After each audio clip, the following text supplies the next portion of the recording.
Howdy, folks. Happy Monday. We have lots to discuss today. We are 7 days and counting until the NHL trade deadline. And, although we haven't had any trades yet, and it probably is going to be more towards the end of the week and then the weekend, because with every day that goes by, money clicks off. So it'll be easier for teams to fit money under the cap. A lot of rumors, a lot of stuff going on. We'll talk about that. But Russ will start us off with the pre-show. Go ahead, Russ. So we all saw on Sunday that Tom Brady said he was coming back to the NFL. Now, I had a feeling he was coming back before he announced it, and I'll tell you why. I heard quick story about a week or two ago, that he had filed for 26 patents. Now, if you remember, he had gone on a trademark binge, and he tried to get Tom Terrific, and everybody felt that wasn't his, and then a judge voted against it. And then the next day, Brady was like, I didn't really like that nickname anyhow, because Tom Brady never wants to have controversy. So this one, here's what some of the patents are: food delivery, bottled water, protein bars, restaurants, retail boutiques, to skincare, candles, eyewear, jewelry, furniture, and gym equipment. And my initial thought was, when I heard this, I was like, these things would sell a lot better if Tom Brady actually wears them after practice, wears T-shirts, and starts talking about it while he's playing. So I think he is doing this as much of his love for the game as his now love for business. Now, is this all TB12? It's all TB12? It's all going to funnel through that, I imagine. So he's a patent is for invention. He's invented something? He's invented these things. Or somebody has for him. Somebody has for him, yeah. Because it was the patent and trademark office. Yep. Well, I'll tell you this, because I have someone in my family and one of my best friends. Although he didn't invent water, I just want to make that clear. Go ahead, Mike. Sorry. I have someone in my family and one of my best friends who hate Tom Brady with the heat of 1,000 suns. And this morning, when they found out, either on the news or whatever, with one of them who texted me, it was an F word with about 5 U's, 5 C's, and everything. And like, it was just like, oh my God, I'm going to have a coronary because this guy won't go away. And I'm like, well, it's like, this is the thing. I'm not like this. Yeah. And you would think I should be that much of a Tom Brady hater because he owned the Bills for all those years. I mean, okay, he had a really good year last year. He's obviously the best quarterback in the history of the league. He's not declining. It's not like Kevin. It's not like Ben Roethlisberger is playing. He still can do it. So as long as he can still do it, I don't see a problem. It's just he shouldn't have retired in the first place, but maybe he was trying to get a little more money out of Tampa. Yeah, you know what? It's you never appreciate superstars until they're gone. Like I've said for a long time, when Ovechkin is retired, he'll have a much greater degree of adulation than he has now. Because people will realize, and the same is true of Tom Brady. I mean, because he's one so often, there are a group, society is kind of segmented, and there's a group that just hate when one guy gets, all the glory or gets more than his fair share. And so they want to see him gone. But even though that group in a few years, when he has, gone into retirement, they'll say, oh man, and they'll be thankful they saw Brady play. He's the kind of player that you tell your grandkids that you saw. Yeah, I was live. I was watching. I was in Buffalo. It was colder. Colder than hell. And we saw Brady light it up for 6 touchdowns against a weak Buffalo secondary.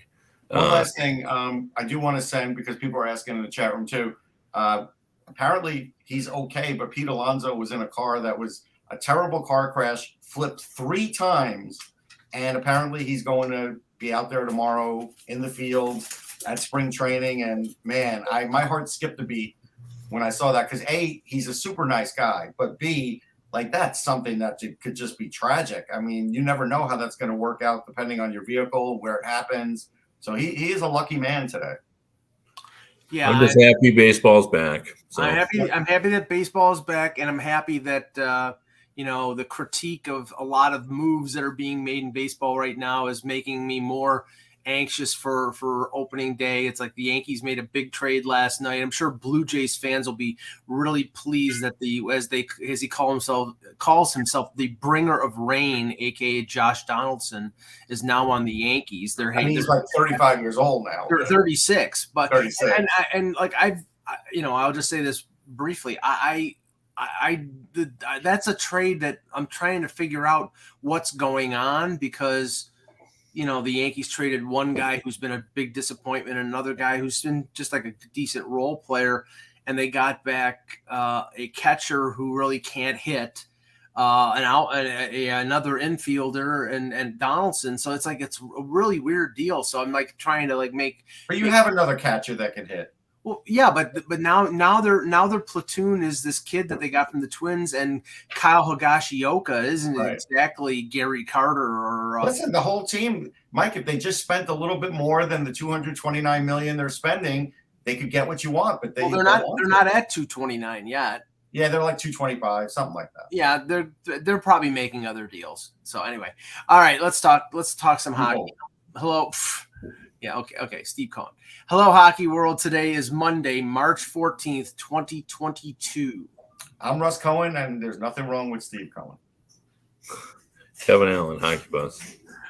And I'm Michael Agell, and there's everything wrong with Steve Cohen, and this is the Hockey Buzzcast here on HockeyBuzz.com. Okay, let's start with the, I guess, signature event of the weekend, which was the Heritage Classic in Hamilton, Ontario. I was there. It was interesting at the beginning. There was a lot of snow, and then it sort of dissipated just before game time, which was perfect. 26,000 fans in Hamilton in Ontario. Nice ballpark. It's a football stadium. Nice setup. You had Wayne Gretzky there honoring Walter Gretzky.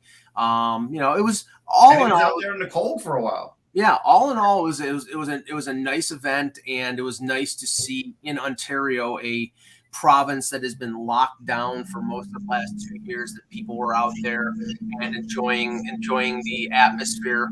And it was a Buffalo Sabres home game. And as typical of a Buffalo Sabres home game, there were about, I would say, 95% Leaf fans.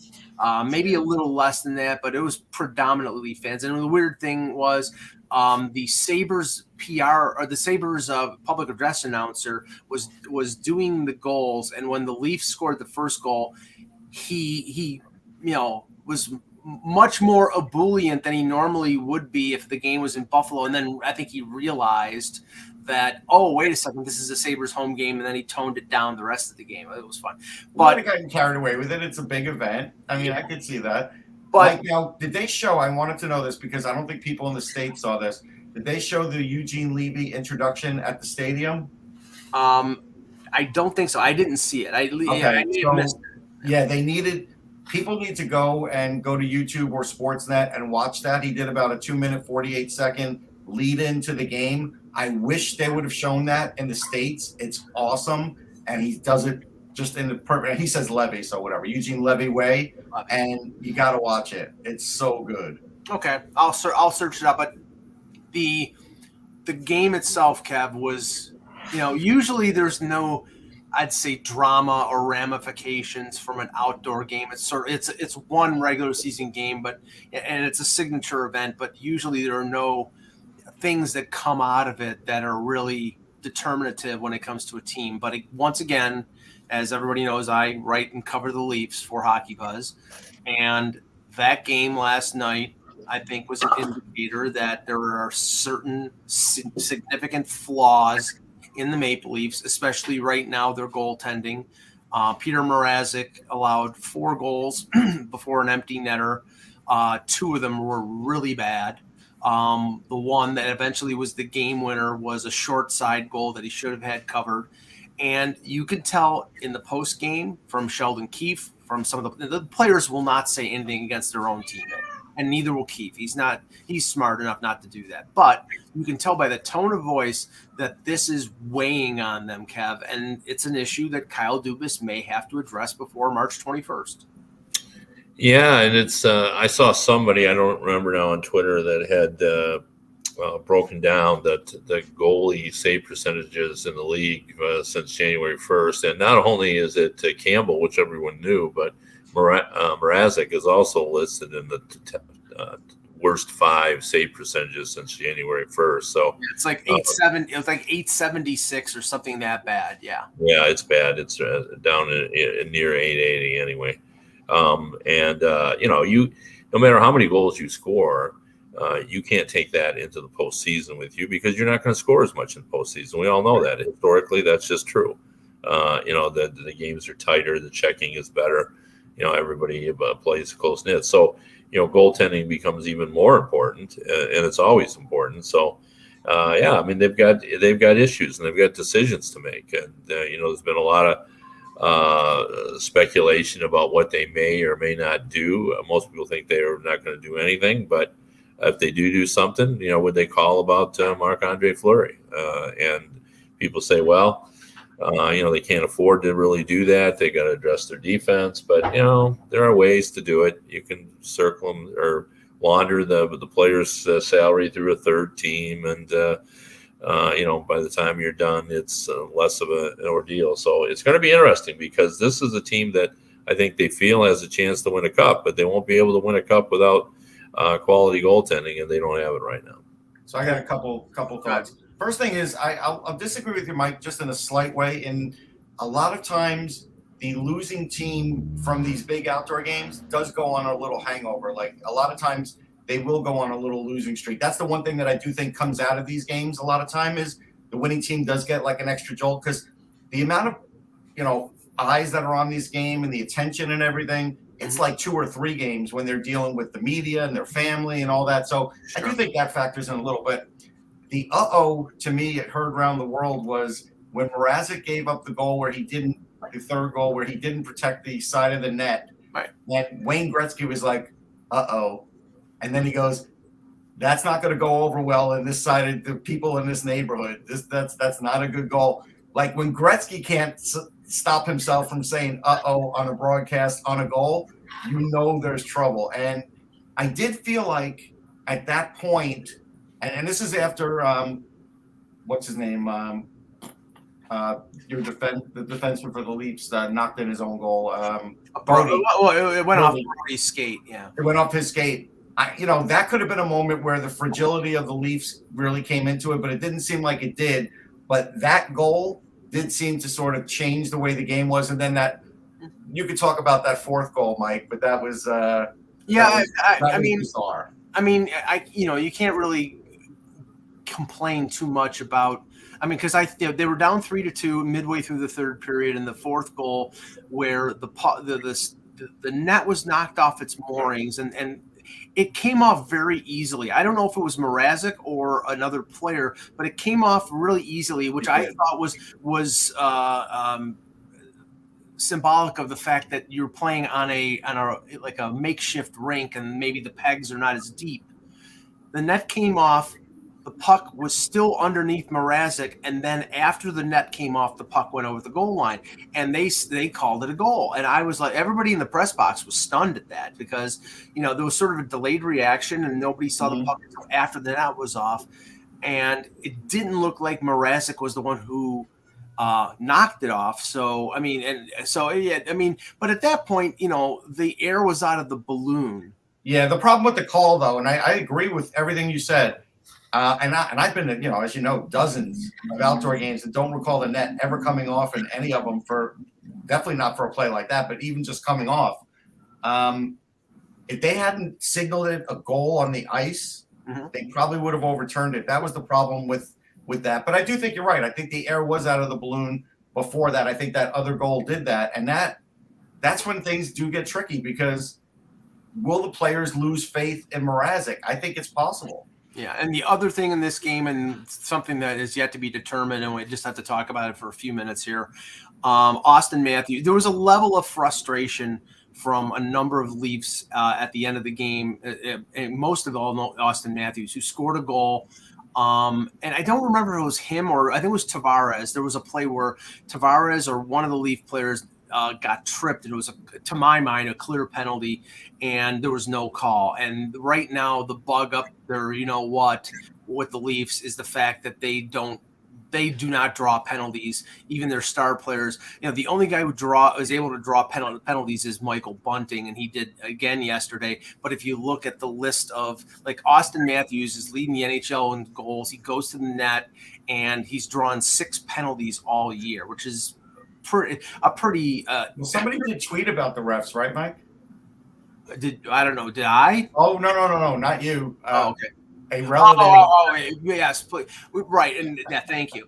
And I just people pointed out after the game, Kev, that Kyle Dubas's grandmother tweeted out that the referees were basically screwing the Leafs. I'm like, okay, she's a Leaf fan. Her grandson's the GM. I'll cut her some slack. Somebody who has been on this panel a few times thought that my bringing up that was an atrocity, like a war crime in Ukraine or something like that. But this is the thing. The level of frustration got to the point where Rasmus Dahlin, and this is when they're down 4-2. Rasmus Dahlin hits Matthews into the crease, pushes him hard again with a stick, with a cross check, but not an illegal cross check. And Matthews comes back and pushes off of him, and then gives him a cross check on the neck.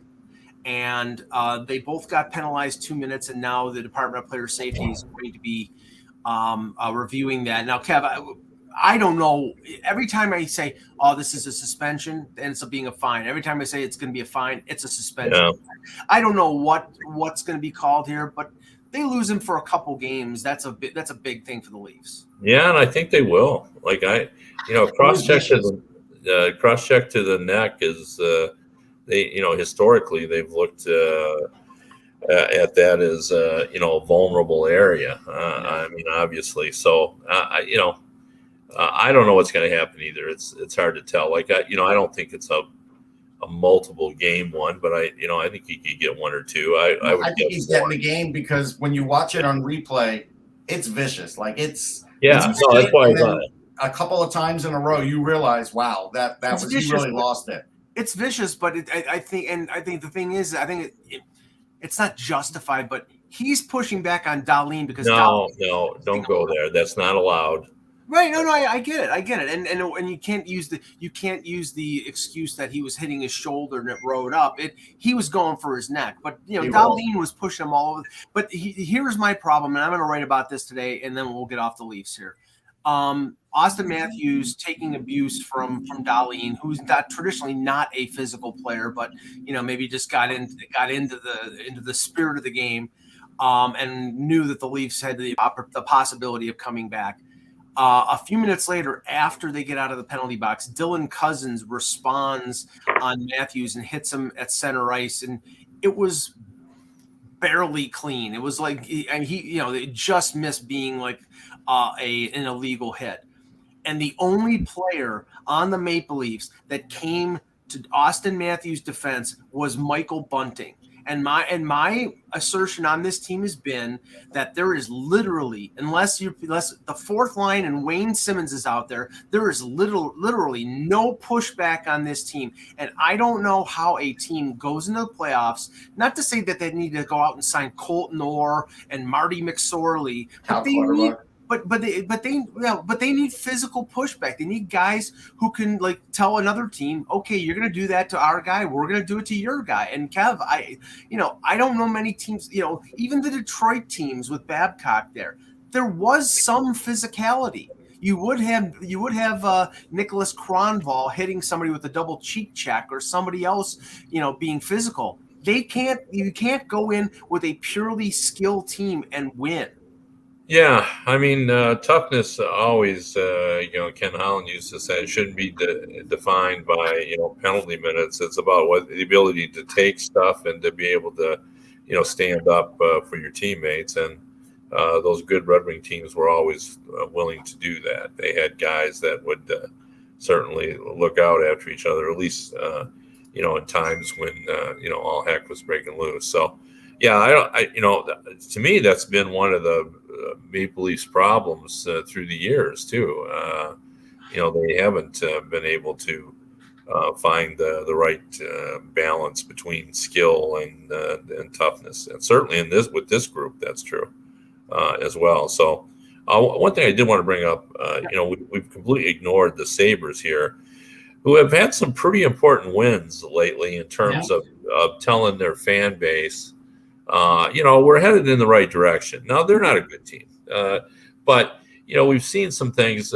I think all of us have didn't think that Kevin Adams was ready.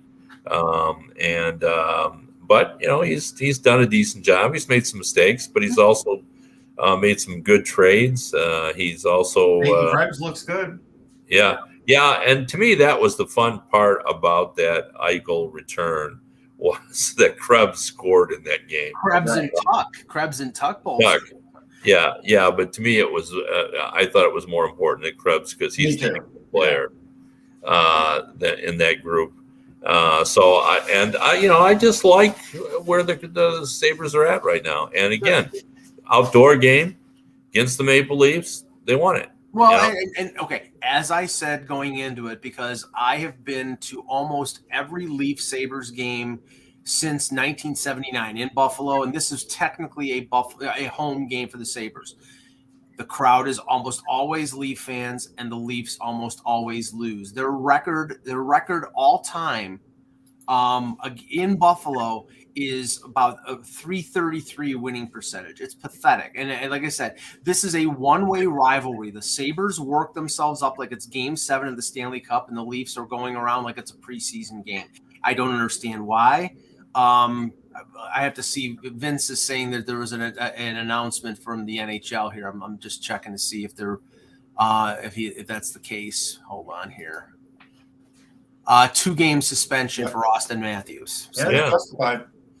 Yeah, and that I understand it, I get it, but it's it's something that I mean, what have we heard about star players? Sometimes it's good to do something that puts a little fear in other teams, whereas you can't push him around. He'll respond by doing something like that. I don't know if this is a good thing because right now the Leafs need to win games, and this means he'll miss a Tuesday game against Dallas and a Thursday night game against Carolina. So, the Leafs struggles recently are going to continue. But getting to the Sabres, I like, Tage Thompson moving to center, Russ, has been good. Changed his whole career. Dylan Cousins is growing, and he's a big kid. He's physical. They're still not getting what they should be getting out of him. No, that's a little bit worrisome. I'm not sure that he is going to be as good as they thought he was going to be. Right. But I think he's going to be a player. So yes, I think he could be like a Pierre-Luc Dubois type. I mean that that's even 24 goals a year. I don't know. Okay. Yeah, let's give it a year. We got to give it time. Yeah, right. Yeah, for sure. There has been a resurgence of Jeff Skinner, which is shocking when you put the guy in a top 6 role. He's going to score. Thank you, Ralph Kruger. And on defense, and they don't even have Owen Power hasn't played a game yet, so there are pieces there. And so he'll get there maybe this year, depending on the run. Mike, you should have more of an issue though with Biz Nasty, because in the studio he was wearing a Leafs tie. And it was his birthday, and his birthday wish was for the Leafs to win a Stanley Cup. I want you to know this because I didn't feel like you knew this. And what is your response to that? He's from Grimsby, Ontario, Russ. So do you feel like he jinxed him? Is my question. No, why would that be a jinx? All right. Well, and then we haven't mentioned him, and I think this has been a big factor to the turnaround is Don Granato.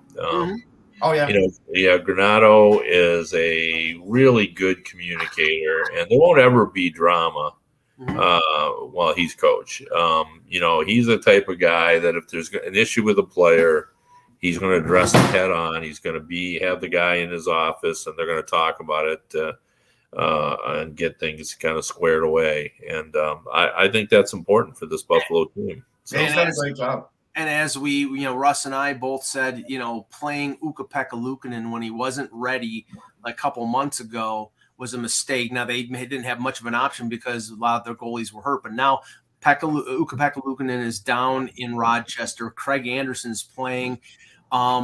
I was talking to a Buffalo reporter and said that, Craig Anderson could be a trade deadline thing if he wants to. He may want to stay in Buffalo. He may sign an extension. He may be that veteran guy that just wants to, end his career someplace and not hop from team to team. So, we'll see. But he's playing really well as well. So, a lot of good things for Buffalo, a lot of bad things for Mike, your mic is cut out a little. It did? Now it's better. Okay. Yeah, I heard some noise in the background. That's what. Yeah, and it was cutting your mic out. I don't know what it was. Yeah, it's okay. All right. Switching to a team that is in trouble right now, which is the Vegas Golden Knights. They lost 6-4 to Columbus yesterday, and they're 4-8-1 in their last 13 games, which happens to be the last 13 games played by Jack Eichel. I don't think one has to do with the other, but injuries right now are really hurting this team. And now, Robin Leonard is still out. They have the great goaltending tandem of Laurent Boisseau and Logan Thompson. Kev, they're, I hate to admit that Eck might be right because I still don't think he is, but there is trouble in River City. Yeah. The injuries have finally taken its toll, I think, is the best way to put it. Losing Stone, I think, might have been the final straw for this team. But also, I think it's the competition out there in the Pacific as well. Everybody thought that was going to be the easiest division, and I'm not sure that it is. So it's been pretty competitive out there as well. But they really have not had what I would call stellar goalkeeping all season. They've been near the bottom in terms of the team save percentage from the beginning. Robin Leonard has not had one of his best seasons. There's no doubt about it. And they haven't been the same team, to be honest. They haven't been that cohesive team that plays well together like they were in the Gallant era when, they exceeded everyone's expectations. They haven't really been that team. No, DeBoer did something smart, though. By putting Thompson in this game, he then gets a couple of days rest for Brossoit, and then he goes up against his old team in Winnipeg. And that's actually was a smart move. Look, right now their goaltending's hurting. Like that is hurting them as a team. Now they were having struggles, but if their goaltending was better, they wouldn't be struggling like this. All that said, they still have that spot. I know they have games in hand, but they haven't been knocked off the perch yet even. So it's like, I'm concerned, but I'm not overly concerned. Yeah, and it's funny because, I'm sure Vivek was on the show today. He'd be crowing the fact that the Edmonton Oilers are now in third place in the Pacific. They have 68 points. They have 59 games played. Vegas has 68 points. They have played 61 games. So Edmonton has 2 games in hand. Dallas has 4 games in hand on Vegas and 2 on Edmonton. So, and Vancouver is only 2 points behind them. So right now, the battle for second and third, maybe less, maybe third because LA has opened up a gap. But the battle for like the third place in the Central, the third place in the Pacific, and the 2 wildcard spots may come down to the last week the way it's going. Well, Dallas may face a weaker goaltender on Tuesday, so that'll be a bonus for them. Yes, well, that was the next thing I wanted to get into because the goaltending market, as we said, well, there may not be one because Marc-Andre Fleury may not go anywhere, Kev. Marc-Andre Fleury can only go one place. It's like I've heard Minnesota. Now Elliot Friedman was talking about the Leafs might be making an inquiry on Marc-Andre Fleury. I heard the crazy theory about him going back to Vegas, which I don't think is going to happen. But it's not like Multiplicity, the movie with Michael Keaton, where he could go 6 places at once. He can only go one place, and he might not want to go anywhere. Yeah, although I think it's all true. Sometimes multiple things are true, even when they seem to be in conflict. I think he may not be all that hepped up about going elsewhere. He certainly wasn't hepped up about going to Chicago, and then he changed his mind and came, and now he's been relatively happy there. He's enjoyed his position. And I think he could be persuaded at the end here to go somewhere. Now, where he's willing to go, who knows? But it's interesting in Minnesota. I watched them play a game the other night, and they're struggling. Like they're not even starting to struggle too. They're not the same team they were earlier. No. There's no doubt about it. And even beyond their 6-3-1 record in their last 10, it's been a struggle. And their goaltending simply hasn't been good enough. And I wonder, given the fact that next year the $12.7 million dead salary cap starts to kick in, whether they will go for it this year. Try to be this year's Montreal Canadiens and maybe exceed expectations a little bit because they have the offense. Their offense is really good. They score a lot of goals and they're dynamic. They create a lot of chances.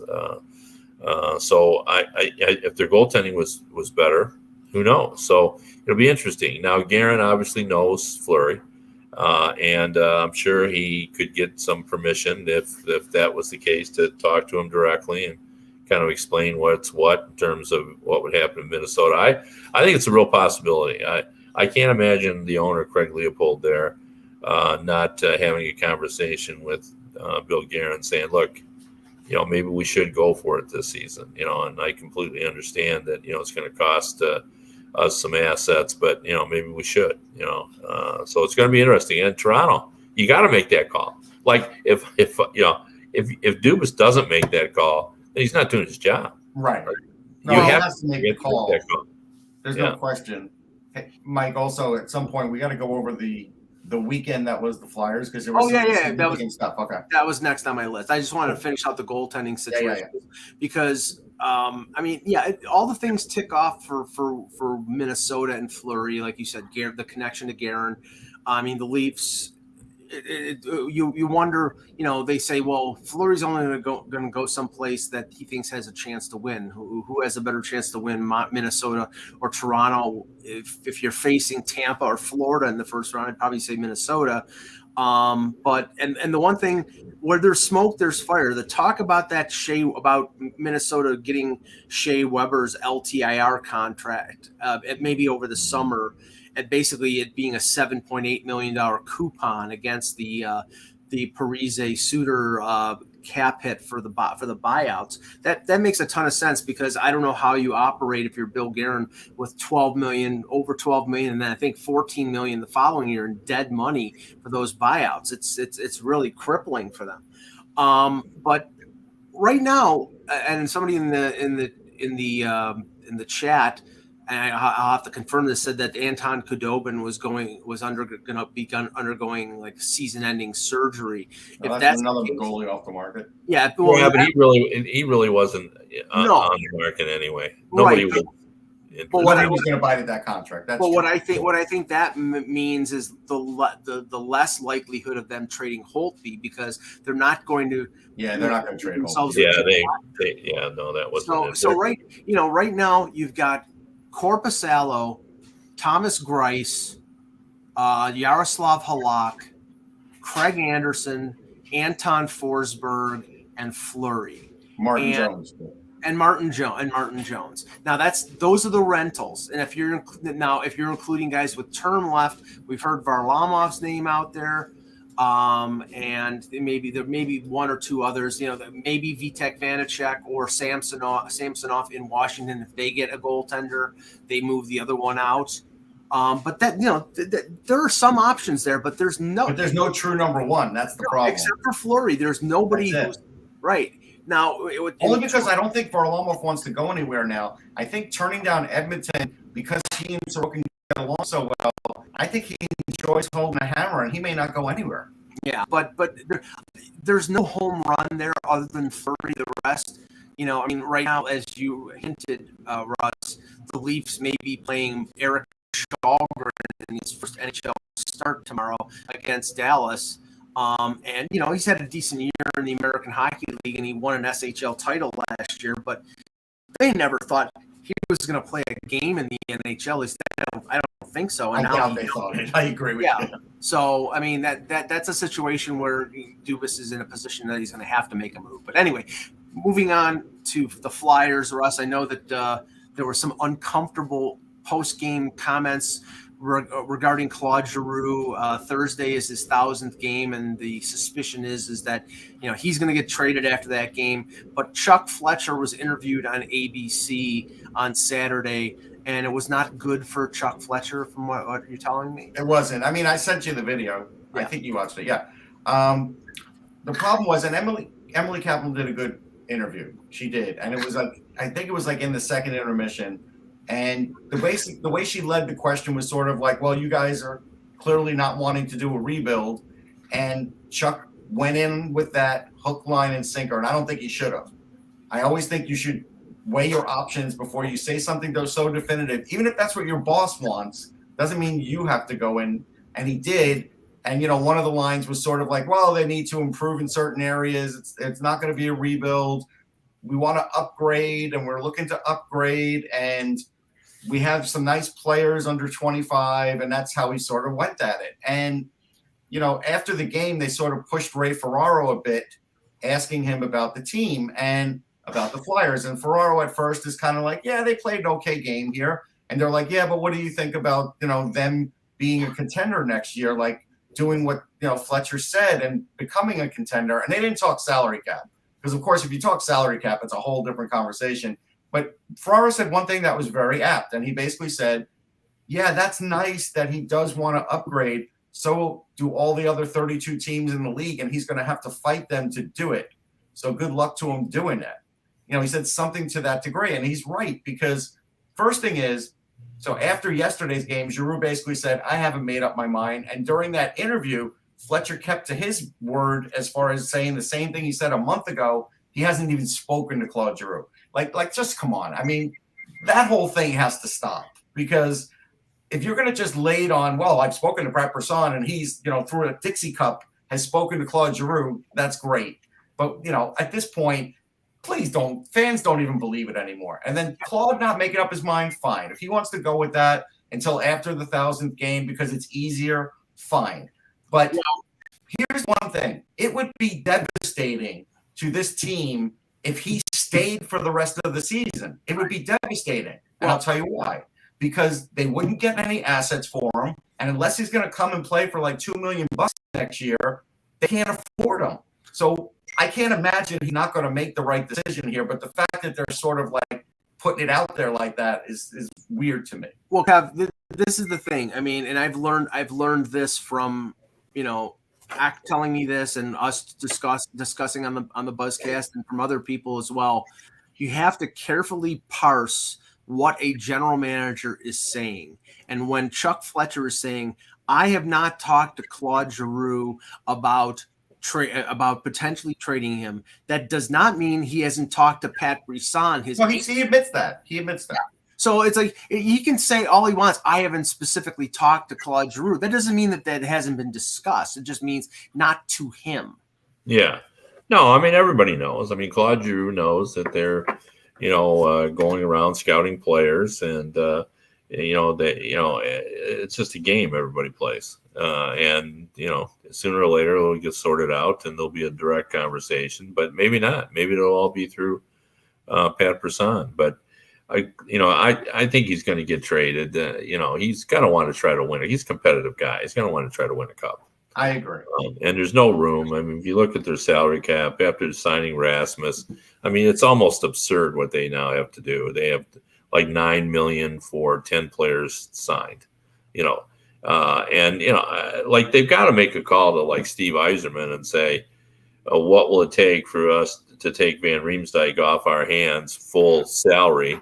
Right, but Kev, if you were going to put a percentage on it today, things can change. But if you put a percentage on it today that they were going to make the playoffs next year, what would the ballpark be for you based on these challenges that they have? Yeah, I'd say it's low. I'd say it's 10, 15%. See, that's what I would say too. Yeah. So, but I mean, if you could convince Steve Yzerman, I don't know what you'd have to give him, but whatever it is, and to take a $7 million player for 1 year. Now, I think most GMs will take, a guy that magnitude for a year if they don't think, they were going to go to the cap ceiling anyway. The Red Wings aren't in a position to go to the cap next year. They're going to have more. They're going to lose more players off this team. Danny DeKeyser at $5 million is coming off this thing. Like they could do that pretty easily, in my opinion. Take Van Riemsdyk, play him in their top six. Hope he gets a bunch of goals. And then wave goodbye, shake his hand, and tell him thanks for the one season. But you'd have to give him a lot, to do it. The other thing, Mike, and then I'll let you go. Sorry, I'm not going to get into like big game analysis, but the Flyers lost this game. They had a lead. They had a power play. There was 1:20 to go in the game. They gave up a shorthanded goal and lost it in overtime, even though the power play extended into overtime. So it was a complete debacle, maybe their biggest debacle of the year. But who scores the game winner? Cole Caulfield. And again, I'll promise for now, this is the last time I'll bring it up, but I still don't understand and will never understand why the Flyers didn't draft him, because they still talk about needing a goal scorer. And if you watch that goal, it's a goal scorer's goal. And Cole Caulfield's got that shot, and they could have had him, Kev, and they didn't take him for some reason. Yeah, how many goals has he got since Marty St. Louis took 9 over? since St. Louis has taken over. Yeah, I was going to say 10, so I wasn't far off. And he has scored quite a bit. And, like goal scorers are streaky. They all are. So, this is not shocking.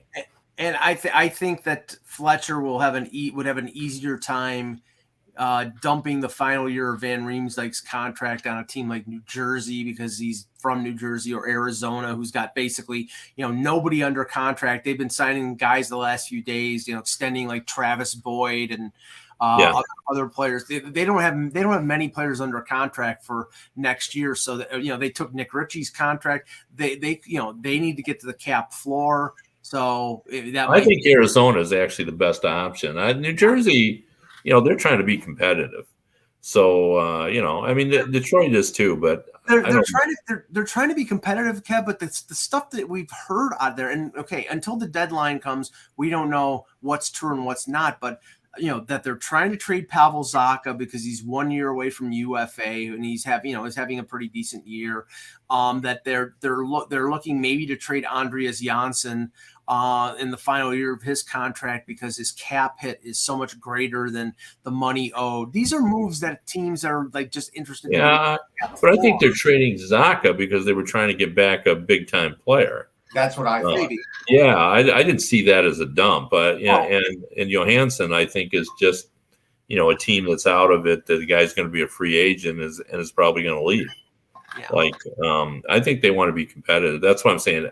I think I just use Detroit as an example, but there are 4 or 5 teams that maybe could take Van Riemsdyk, and I would say the Coyotes should be first. In line for all these players because they're going to need to get to the floor and and they're going to need goal scorers. So sticking with the Coyotes over the weekend, Jacob Chychrun, who's been mentioned numerous times in potential trade situations, was injured in a game against the Bruins. Derek Forbort hit him against the boards, and he was sent back to Arizona for medical testing. They don't know what his status is. I mean, Russ, if he's out for a significant period, I think that moves this deal from a deadline deal to a summer deal. Absolutely. And that may have been the way it was going to go anyhow. Yes. Right. Yeah. So it's not that, great of a blow to them. Hopefully it won't be a blow to him and he'll be able to recover, and that's all good. So, I just, again, it's funny. 2 weeks ago, this trade market looked like completely robust, full of goaltending, full of great defensemen. And as we get closer to it, it's not going to be as robust as we thought. Well, Kev, we talked about the fact that the signing, like the Pavelski signing, took him off the market, although Dallas is in the playoff race, so probably they weren't going to trade him. Right. Klingberg is now off the market because Heiskanen's got mono and they're in the playoff race. And then Ristolainen comes off the market because they signed him to a 5-year contract. And now the injuries. Chychrun, Andrew Kopp got hurt for Winnipeg, apparently. That diminishes the market. The sellers like a big name now. What's that? Who? Jeff Petry's like the big name now. Don't come on, please. Yeah. Well, yeah, for sure. And, the Dallas situation was big because there were a lot of teams that were interested in Pavelski. And they had told Klingberg even before that not to, and they had told teams that don't call about Klingberg that, we were going to keep him. They, wanted to try to make the playoffs. So I think that's important. But, yeah, it's funny how this kind of all works out. And, who knows? We may not be as busy. Like, I'm not sure we're going to have 25 or 30 trades. No, I agree. And Kev, I think like after Giroud plays his 1,000th game and a day or so into that weekend, I could see trades starting to happen over that weekend. We only had 17 trades on deadline day last year. Yeah. So I guess that means I should get my Rock and Roll Hall of Fame. Should they or should they not be? Get that ready. We're gonna have to get a few things ready. But I think 17 trades is probably around the number we'll get again. Yeah. It certainly won't be north of that. It'll be right in that vicinity. I would think, and who knows how many we'll really get because the money is going to dissipate quickly. And to be honest, even though everybody talks like there's going to be third parties and all that, those deals are a lot more complicated. They are than people think, and it's That not loves those 3-player deals. But we've seen like 2 3-player deals every couple of years. Like Yeah, it's just hard to sort out. The Nick Foligno deal was one. Yes. The David Savard deal was another. Yeah, like they're more commonplace now because you do it. But I don't see teams doing 3 of those. No. So. Well, see, again, because I know the Leaf situation so well. Kyle Dubas does not want to trade his prospects, and he's got a number of them. He'll trade draft picks. He'll trade players off his NHL roster. I don't know whether they're getting to the point where they're going to make a big hockey deal and shake things up. That probably happens in the summer. And obviously the status of Dubas going forward is, in question if they lose in the first round again. But, he's also not going to operate as if like, okay, I may lose my job, so I'm going to sell the farm just to get through. Well, I don't think Shanahan would allow that. That's the funny thing. I think they're in lockstep, Russ. I don't think they're in lockstep. I think they're in lockstep. Listen, you can shake your head all you want. I'm telling you, I know the situation. Listen, you don't know what I'm going to say yet. And what I'm going to say is they may be lockstep right now, but Dubas may go to his boss and say, hey, I'm thinking about trading major assets here to get Fleury, to get a defenseman, to do all these things. And Shanahan may say, that's too rich for our blood because we don't even know if we'll get out of the first round.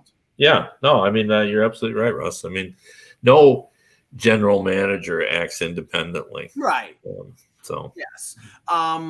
Couple other things from Ack here. He said that obviously the Golden Knights are struggling.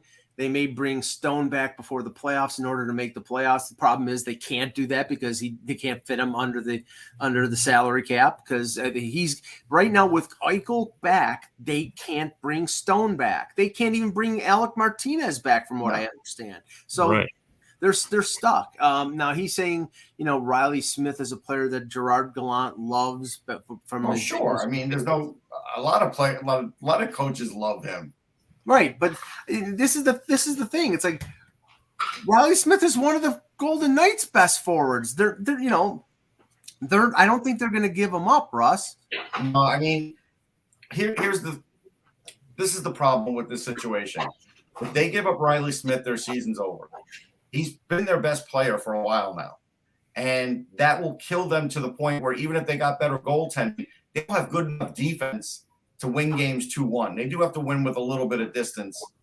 They're going to suffer goal scoring wise because then they won't have Stone and they won't have Riley Smith. That'll kill them. That cat is really fascinated with Russ, though. She's looking out the window too. Yeah, but I think she was really focused on what you had to say. He's staring Russ down. At least someone in his house is. I'll say that. At least somebody's listening to Russ. The other thing, X says Josh Manson that Toronto needs to shore up their defense. Then that need has never been greater. Manson likes it in Anaheim and would very possibly like to re-up there in July, but the Leafs are pushing hard.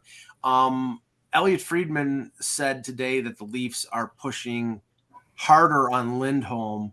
And there was a report from Pierre LeBrun that said the Lindholm and the Ducks have not talked in over a week.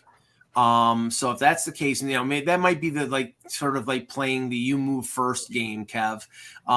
You do know that the Ducks want to sign Lindholm. Lindholm is a really good defenseman.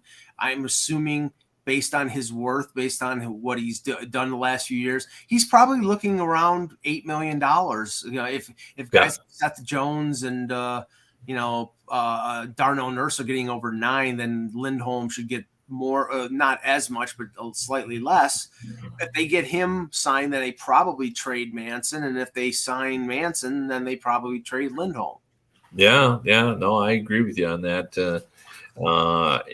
Basically, Pat Verbeek has told everyone, I'm listening to what you'll give me because I don't know where I'm going to be at. He just doesn't know whether he's going to get him signed. Another person we talked about, I didn't talk about, but it's, in terms of that, why the trade deadline may not be as fun as Hurdle could get re-signed. There's been exchange of offers there, and it seems to me it looks optimistic. That's my read.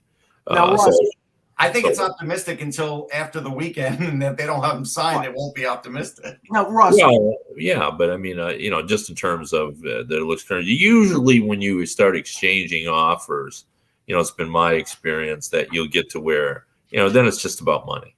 And I know that sounds silly, but it is. You can usually get. I mean, it becomes clear where that middle is. Like when you've exchanged a couple of offers. So now, Russ, say for example, from the Rangers' perspective, Hurdle re-signs in San Jose and Giroud gets traded to Colorado or Florida. What do they do for that center position that needs upgrading? I mean, if Kopp is healthy, I could see them looking at Kopp. If because I could see Winnipeg trading him last minute if he's healthy. Paul Stastny? No, I don't think they would go Stastny. I mean, I know Gallant knows him, but I think if he knows him, he's smart enough to know that he could get hurt too after you trade significant assets. Yeah, but his salary's not that big, and but he gets hurt. Right, but I'm saying it's a stopgap. It won't cost as much, yeah. Yeah, he's $3.5 million. He's a veteran guy. He could plug in. It's not ideal. They'll ask for Zach Jones, and I wouldn't do it. I'm just saying that's probably where they go, and I wouldn't do it. Now, if they'll take for Stastny, if they just want to do a dump and take a second round pick, yeah, fine. Now they would do that. Now, the interesting thing regarding Colorado right now, the news is Gabriel Landeskog is going to have knee surgery. We're 7 weeks away from the end of the regular season. There's some speculation that he may be back before then, but that they could stretch it out so that he would miss the rest of the regular season, and that would give them the flexibility to make more than just one move, Kev. So, and also Sam Girard is hurt. He's supposedly not hurt as a season-ending thing, but this does give Joe Sakic a little flexibility to make moves. Sure does. That 4 to 6 can easily be 7. And those are the knee injury. Unless you have an ACL, then you're talking months. Right. But there doesn't seem to be any indication. But I did appreciate I think someone used week to week on. Yes. And that's code for we're going to take it till we can take advantage of this and the salary cap. Right. But they need to do something. And I say that because I've watched Calgary play, and I watched Colorado play, and I think Calgary is a better team, and it's the little things that make Calgary good. They're good on face-offs. They're better on all the little things, and Colorado is not good on little things. Russ and I have talked about this the last couple of weeks. St. Louis looks like a better team. They seem to be hitting their stride right now. I've seen them play a couple times, and they're playing really good. They're really deep. They might make a move. So, it's not going to be a cakewalk for Colorado. I think Sakic's got to shore up in a couple places. X said, I do have another name for you too, Mike. I was just going to say, X said that Cal Clutterbuck is somebody on the Avalanche radar, and that might be possible. Okay. I was going to say for the Rangers, I could see them making an offer for Tierney too. Yeah, Yeah, and Ottawa's going to sell. So yeah, And he would be the perfect guy in that spot. Like he's good. That's his thing. Right. And you probably wouldn't have to give up a ton for him. So, all right. Great show, guys. We'll be back tomorrow with another edition of the Hockey Buzzcast. For Kevin Allen, for Russ Cohen, I'm Michael Agello. Thank you for watching. And remember, without the buzz, it's just